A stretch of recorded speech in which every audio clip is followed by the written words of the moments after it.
देखिए हर खबर यहीं पर। सब्सक्राइब कीजिए TV9 भारतवर्ष। साल 1950, आजाद भारत की पहली सरकार। लोकसभा में किसी मुद्दे पर जमकर बहस चल रही थी। इसी बीच एक विपक्षी नेता के बयान से बवाल मच गया। आलम यह था कि तत्कालीन प्रधानमंत्री ने भी सभा में विरोध के सुर ऊंचे किए। हंगामे के कुछ देर बाद प्रधानमंत्री फिर खड़े हुए और माफी मांगी।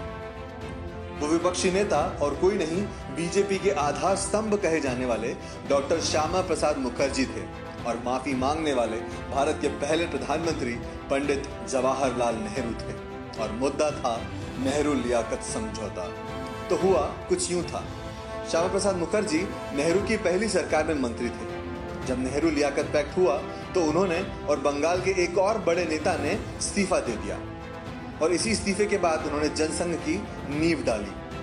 आम चुनाव के तुरंत बाद दिल्ली के नगरपालिका चुनाव में कांग्रेस और जनसंघ के बीच कड़ी टक्कर हो रही थी। इस माहौल में संसद में बोलते हुए श्यामा प्रसाद मुखर्जी ने कांग्रेस पार्टी पर एक बड़ा आरोप लगाया।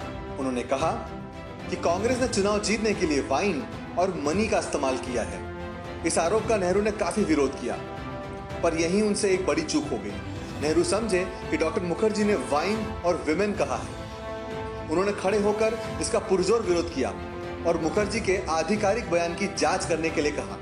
वे इस बात पर अड़े रह गए, पर जैसे ही नेहरू को अपनी गलती का एहसास हुआ, उन्होंने भरे सदन में खड़े होकर श्यामा प्रसाद मुखर्जी से माफी मांगी। इसके बाद डॉक्टर मुखर्जी ने कहा कि माफी मांगने की कोई जरूरत नहीं है।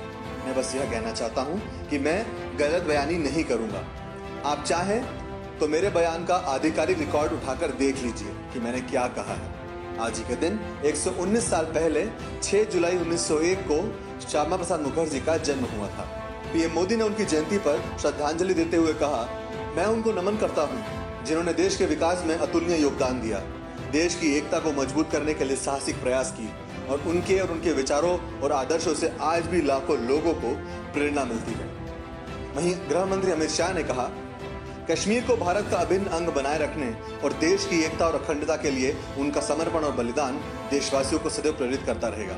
उन्होंने कहा कि सांस्कृतिक राष्ट्रवाद पर केंद्रित जनसंघ और आज की भारतीय जनता पार्टी मुखर्जी की ही दूरदर्शिता का परिणाम है। इसे लेटेस्ट अपडेट्स के लिए सब्सक्राइब करें हमारा channel.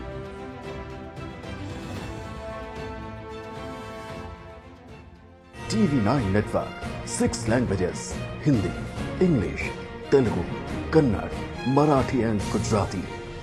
56 crore impressions. India's #1 news network. TV9 Network.